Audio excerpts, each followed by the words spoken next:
Michael Acha Ison was the Mexican Mafia's quiet nightmare, a mixed-blood kid from San Francisco who turned California's toughest prisons into his hunting ground. Born in the mid-1940s in San Francisco, Michael Ison grew up in a packed house in the Mission District, one of 12 kids with a Mexican mother and Filipino father.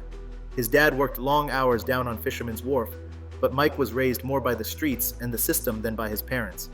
As a teenager, he cycled through juvenile halls and youth authority institutions until prison felt more like home than anywhere on the outside.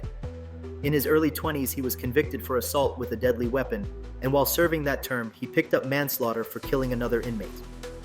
Inside San Quentin in the 1960s, Ison was recruited into La MA's early generations.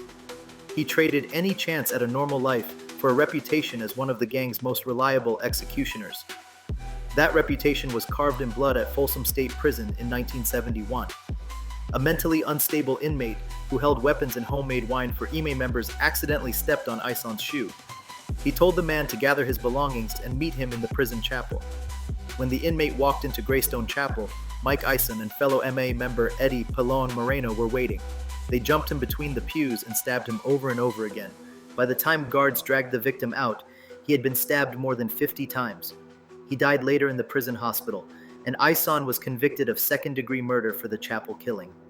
Through the 1970s and 1980s, Ison stayed buried in some of the roughest yards in California: Folsom, San Quentin, and later Pelican Bay.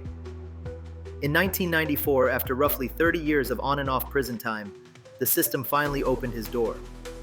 Mike Ison walked out of Pelican Bay and went back to San Francisco, settling in a small apartment near 6th Street. To neighbors and a few reporters who got to know him, he came off as surprisingly polite and soft-spoken, a man who insisted he would never hurt apples, his term for regular civilians. But beneath that calm exterior was the same man who had once turned a chapel into a slaughterhouse. On a Sunday night in March 2001, it all caught up to him.